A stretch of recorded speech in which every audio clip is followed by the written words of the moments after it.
सवाल सिर्फ भारत का नहीं है, वैश्विक रूप से हम इस मत के हैं कि गैर कानूनी तरीके से जो लोग दूसरे देशों में होते हैं उनको वहां रहने का कोई कानूनी अधिकार तो है नहीं।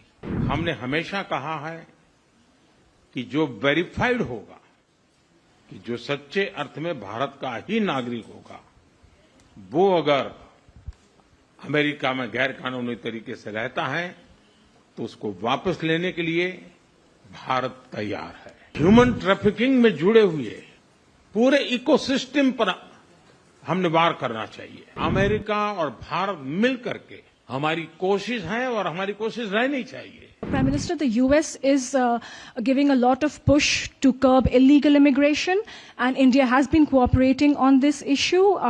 How does India see this issue in the larger context? Thank you. सवाल सिर्फ भारत का नहीं है, वैश्विक रूप से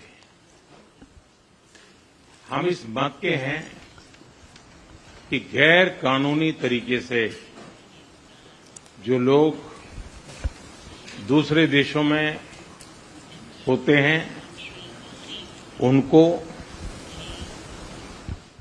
वहां रहने का कोई कानूनी अधिकार तो है नहीं। जहां तक भारत और अमेरिका का सवाल है, हमने हमेशा कहा है कि जो वेरीफाइड होगा, कि जो सच्चे अर्थ में भारत का ही नागरिक होगा, वो अगर अमेरिका में गैर कानूनी तरीके से रहता है तो उसको वापस लेने के लिए भारत तैयार है। लेकिन बात हमारे लिए वहां से रुकती नहीं है। ये सामान्य परिवारों के बच्चे होते हैं, उनको बड़े बड़े सपने दिखाए जाते हैं और उनको ज्यादातर ऐसे होते हैं उनको गुमराह करके लाया जाता है। और इसलिए ये ह्यूमन ट्रैफिकिंग में जुड़े हुए पूरे इकोसिस्टम पर हमने वार करना चाहिए। और अमेरिका और भारत मिल करके हमारी कोशिश है और हमारी कोशिश रहनी चाहिए कि इस प्रकार की पूरी इकोसिस्टम को हमें जड़ मूल से नष्ट करना चाहिए, ताकि ह्यूमन ट्रैफिकिंग बंद हो और गरीब लोगों को जो अपनी धन दौलत बेच करके ऐसे बड़े बड़े सपने दिखा करके उनको अंधेरे में रख करके ले जाया जाए, उनके साथ भी अन्याय है।